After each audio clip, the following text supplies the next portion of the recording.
एक पल की भूल पूरी पीढ़ी का भविष्य बदल सकती है। एक युवा राजा जिसका सिंहासन भी श्राप से घिर गया, वन का एक तीर, एक ऋषि का क्रोध और हस्तिनापुर का भाग्य एक मोड़ पर खड़ा था। जानिए कैसे नियति ने सुख के सिंहासन को श्राप की जंजीरों में बांध दिया। पिछली कथा में हमने देखा 3 रानियां, एक ऋषि और एक परंपरा, धृतराष्ट्र, पांडु और विदुर का जन्म, हस्तिनापुर के सिंहासन की उलझन। परंतु सिंहासन पर बैठा पांडु, क्या वह श्राप से बच सका?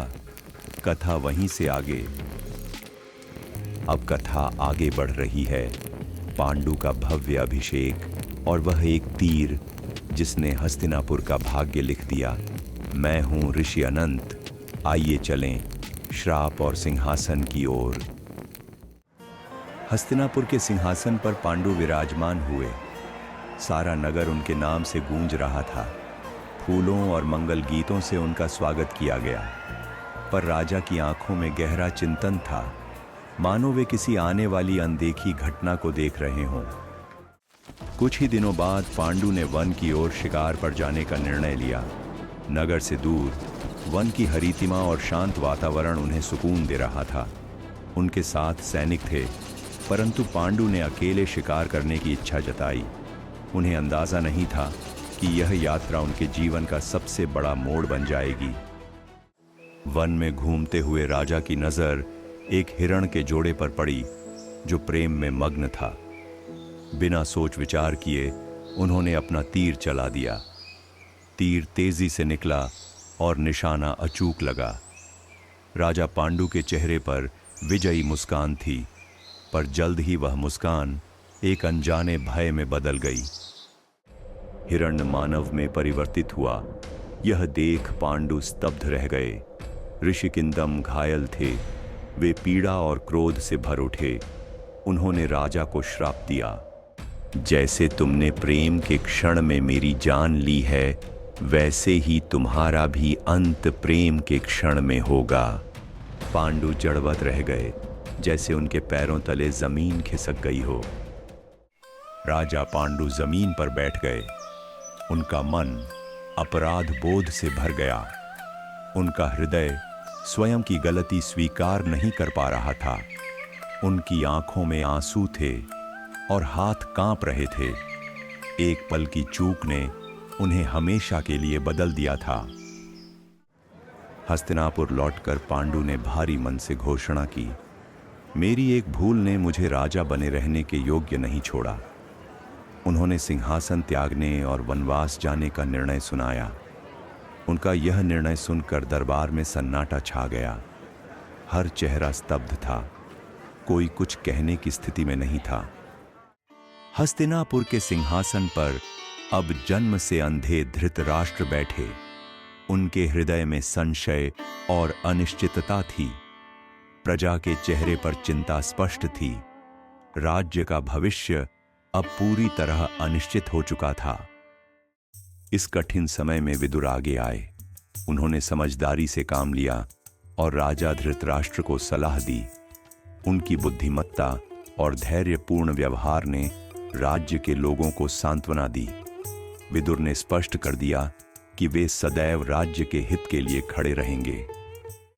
वन के सुकून भरे वातावरण में पांडु ने अपनी पत्नियों कुंती और माद्री के साथ आश्रम स्थापित किया।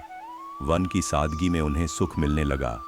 राजा का जीवन सरल और शांतिपूर्ण हो चला था, पर एक अधूरापन उनके मन को बार बार बेचैन करता था। पांडु की इच्छा थी कि वे संतान सुख पा सकें, लेकिन श्राप के कारण वे पिता नहीं बन सकते थे। तब कुंती ने अपने दिव्य वरदान का रहस्य खोला। आशा के एक नए द्वार खुल गए, जिससे पांडु का मन आनंदित हो उठा। धर्मराज के आशीर्वाद से कुंती को पहला पुत्र युधिष्ठिर मिला। उसका जन्म पूरे वन में आनंद लेकर आया। युधिष्ठिर की शांत और समझदार मुस्कुराहट से सभी मुग्ध थे। वन के ऋषियों ने भी इस बालक का आशीर्वाद दिया। दूसरे पुत्र के रूप में भीम ने जन्म लिया। वायु के समान शक्तिशाली और बलवान भीम बचपन से ही असामान्य था। उसका हंसमुख स्वभाव और ताकत देखकर पांडु गर्व से भर उठे। वन की जीवंतता भी जैसे भीम के आने से बढ़ गई। इंद्रदेव के आशीर्वाद से कुंती ने तीसरे पुत्र को जन्म दिया, जिसका नाम अर्जुन रखा गया। उसके जन्म पर आकाश से फूल बरसे और दिव्य संगीत गूंज उठा। उसका चेहरा तेजस्वी था और आंखों में एक अद्भुत वीरता की चमक थी। राजा पांडु का हृदय अर्जुन को देखकर गर्व से भर उठा, मानो उसे हस्तिनापुर का भविष्य नजर आ रहा हो। माद्री भी संतान सुख की अभिलाषा रखती थीं। कुंती के सहयोग से उन्होंने अश्विनी कुमारों का आह्वान किया और सुंदर जुड़वा पुत्र नकुल और सहदेव का जन्म हुआ। उनके सौंदर्य और सरलता से पूरा वन आनंदित हो गया। 5 पुत्रों के आगमन ने पांडु के परिवार को संपूर्ण बना दिया। सोचिए, पांडु के जीवन की एक भूल पूरे हस्तिनापुर के भाग्य पर भारी पड़ रही थी। क्या आपके निर्णय भी ऐसे ही परिणामों को जन्म दे सकते हैं? अगर यह कथा आपको सोचने पर मजबूर कर रही है तो वीडियो को लाइक करें, कमेंट में अपने विचार साझा करें और चैनल सब्सक्राइब करके इस यात्रा में हमारे साथ जुड़े रहें। आइए लौटते हैं कथा की ओर। 5 बालक वन की प्राकृतिक सुंदरता और सरलता में बड़े हो रहे थे। वे वृक्षों की छाया में खेलते, पशुओं के साथ दौड़ते, ऋषियों से ज्ञान ग्रहण करते। पांडु और उनकी पत्नियां प्रेम से उन्हें जीवन के मूल्य सिखा रहे थे। यह पारिवारिक सुख उनके वनवास का सबसे सुखद समय था। समय के साथ राजा पांडु के मन में बेचैनी बढ़ने लगी।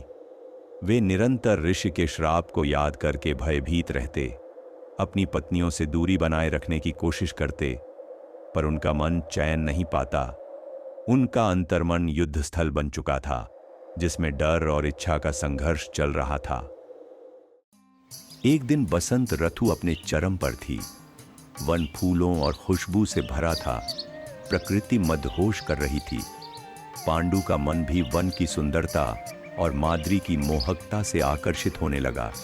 इस क्षणिक भटकाव ने राजा को उनके श्राप की गंभीरता भुला दी। पांडु माद्री की ओर बढ़े, परंतु उसी क्षण श्राप फलीभूत हुआ। पांडु का शरीर अचानक कांपा और वे जमीन पर गिर पड़े। उनके चेहरे पर वेदना और पछतावा था। वे एक आखिरी बार माद्री को देखते रहे। उनकी आंखों में क्षमा याचना स्पष्ट थी और फिर वे हमेशा के लिए शांत हो गए। पांडु की मृत्यु से वन में शोक छा गया। माद्री ने अपने पति के साथ अंतिम यात्रा करने का निर्णय लिया। कुंती ने उन्हें रोकना चाहा, पर माद्री का निर्णय अटल था। पूरे वन में गहरी उदासी छा गई जब माद्री पति की चिता पर बैठकर अपने पति के साथ सती हो गईं। कुंती ने भारी मन से अपने 5 पुत्रों को लेकर हस्तिनापुर की ओर प्रस्थान किया। नगर द्वार पर हस्तिनापुर की प्रजा ने उन बच्चों को देखा जिनमें हस्तिनापुर का भविष्य छिपा था। राज परिवार और नगरवासियों के मन में अजीब सी बेचैनी थी, जैसे उन्हें आने वाली घटनाओं की आहट सुनाई दे रही हो। यह वापसी महाभारत के महायुद्ध की पहली आहट थी। सत्ता सिर्फ अधिकार नहीं, जिम्मेदारी भी है। राजा पांडु की एक भूल ने पूरे हस्तिनापुर की नियति बदल दी। ठीक उसी तरह आज एक शिक्षक की एक छोटी सी भूल पूरी कक्षा की दिशा बदल सकती है। आपके निर्णय आपके परिवार, मित्रों और सहयोगियों के जीवन पर असर डालते हैं। इसीलिए सावधानी से कदम बढ़ाएं। आप ही कल के इतिहास को लिख रहे हैं। अगली कथा में पुनः मिलेंगे धर्म और जीवन के नए अध्याय के साथ। चैनल सब्सक्राइब करें, घंटी दबाएं और हमारे साथ जुड़े रहें।